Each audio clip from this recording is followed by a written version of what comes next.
Hello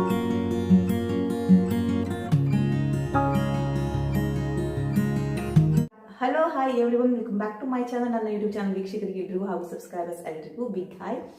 ಹಾಗೆಯೇ ನಮಗೆ snacks ತಿನ್ಬೇಕು ಅನಿಸ್ತಿರುತ್ತೆ ಈವ್ನಿಂಗ್ ಆದಮೇಲೆ, ಮತ್ತು ಮಳೆ ಬರ್ತಿರುವಾಗ ಬಜ್ಜಿ ಎಲ್ಲ ತಿನ್ನಬೇಕು ಅನಿಸ್ತಿರುತ್ತೆ. ಸೊ ನಾವು ಇವತ್ತು ಮಸಾಲೆಯನ್ನು ಸ್ಟಫ್ ಮಾಡಿ ಹೀರೆಕಾಯಿ ಮತ್ತು ಬದನೆಕಾಯಿ ಬಜ್ಜಿಯನ್ನು ಯಾವ ರೀತಿ ಮಾಡೋದು ಅಂತ ನೋಡೋಣ.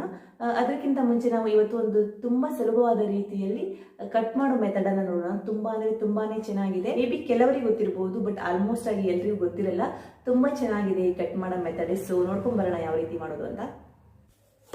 ಬದನೆಕಾಯಿಯನ್ನು ಚೆನ್ನಾಗಿ ವಾಶ್ ಮಾಡಿ ರೌಂಡ್ ಮಾಡಿ ಕಟ್ ಮಾಡ್ಕೊಳ್ಬೇಕು. ನೆಕ್ಸ್ಟ್ ಇದನ್ನು ಶಾರ್ಪ್ ಆಗಿರೋ ನೈಫ್ ಅಥವಾ ಈ ರೀತಿಯಾದ ಇಳಿಗೆಯಿಂದ ಕಟ್ ಮಾಡಬೇಕು.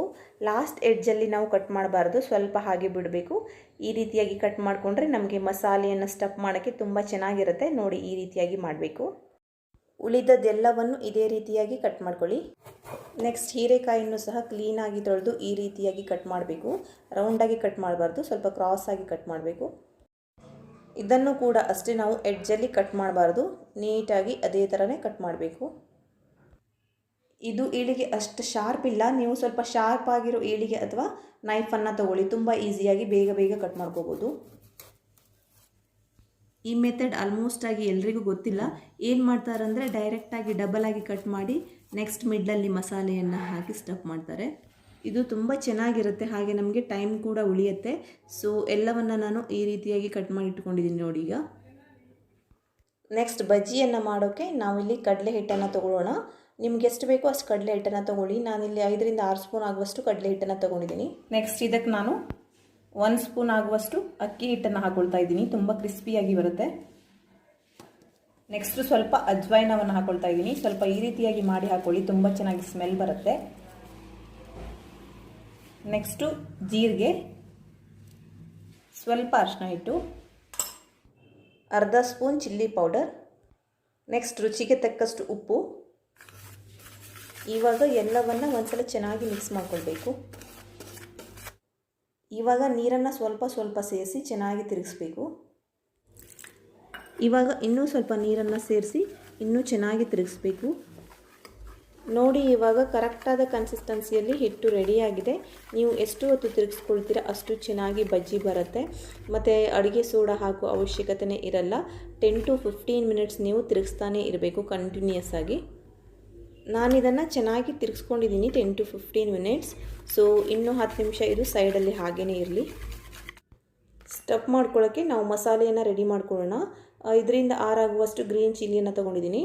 ನೆಕ್ಸ್ಟ್ ಇದಕ್ಕೆ ಸ್ವಲ್ಪ ಶುಂಠಿ, ನೆಕ್ಸ್ಟ್ ಸ್ವಲ್ಪ ಕೊತ್ತಂಬರಿ ಸೊಪ್ಪು, ಹಾಗೆಯೇ ಸ್ವಲ್ಪ ಪುದೀನ. ನೆಕ್ಸ್ಟ್ ಇದನ್ನು ನಾವು ಪೇಸ್ಟ್ ಮಾಡ್ಕೊಳ್ಬೇಕು. ಅದಕ್ಕಿಂತ ಮುಂಚೆ ಅರ್ಧ ಲೆಮನನ್ನು ಸ್ಕ್ವೀಸ್ ಮಾಡ್ತಾಯಿದ್ದೀನಿ. ಹಾಗೆಯೇ ನೆಕ್ಸ್ಟ್ ಸ್ವಲ್ಪ ಉಪ್ಪನ್ನು ಸೇರಿಸಬೇಕು. ಇವಾಗ ಇದನ್ನು ನಾವು ಜಾಸ್ತಿ ಪೇಸ್ಟ್ ಮಾಡ್ಕೋಬಾರ್ದು, ತರಿಯಾಗಿ ಈ ರೀತಿಯಾಗಿ ಪೇಸ್ಟ್ ಮಾಡಿಕೊಂಡ್ರೆ ಸಾಕು. ನೀರನ್ನೇನು ಹಾಕಬಾರ್ದು, ಬೇಕಂದರೆ ಅರ್ಧ ಸ್ಪೂನಷ್ಟು ಹಾಕ್ಬೋದು.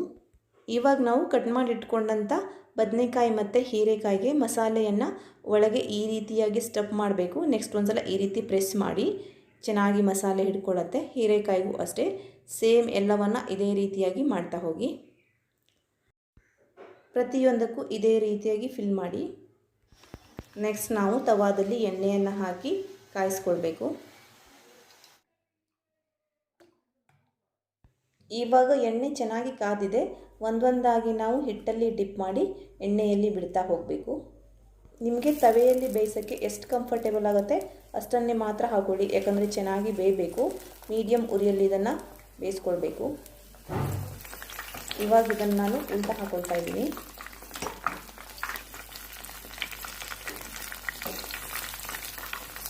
ನೋಡಿ, ಇವಾಗ ಇದು ಕರೆಕ್ಟಾಗಿ ಬೇಯ್ದಿದೆ. ಅಡುಗೆ ಸೋಡಾ ಹಾಕ್ಕೊಂಡಿಲ್ಲ ಅಂದ್ರೂ ಕೂಡ ಚೆನ್ನಾಗಿ ಉಬ್ಬಿ ಬಂದಿದೆ. ಯಾಕಂದರೆ ನಾವು ತುಂಬ ಹೊತ್ತು ತಿರುಗಿಸ್ಕೊಳ್ತಾ ಇರಬೇಕು ಹಿಟ್ಟನ್ನು ಮಾಡುವಾಗ. ಸೊ ಹೀಗೆ ಬರುತ್ತೆ ನೋಡಿ. ಇವಾಗ ಬಜ್ಜಿ ಕರೆಕ್ಟಾಗಿ ಬೇಯ್ದಿದೆ. ನಿಮಗೆ ಬೇಕಾದರೆ ನೀವು ಇನ್ನೂ ತೆಳುವಾಗಿ ಕಟ್ ಮಾಡಿಕೊಂಡು ಮಾಡ್ಕೋಬೋದು. ನೀವು ಬೆಂಡೆಕಾಯನ್ನು ಕೂಡ ಇದೇ ರೀತಿಯಾಗಿ ಕಟ್ ಮಾಡಿ ಮಸಾಲೆಯನ್ನು ಸ್ಟಫ್ ಮಾಡಿ ಮಾಡ್ಬೋದು. ಅದು ಕೂಡ ತುಂಬಾ ಟೇಸ್ಟಾಗಿ ಬರುತ್ತೆ. ಇದನ್ನು ಇವಾಗ ಪ್ಲೇಟ್ಗೆ ಸರ್ವ್ ಮಾಡ್ಕೊಳ್ಳೋಣ.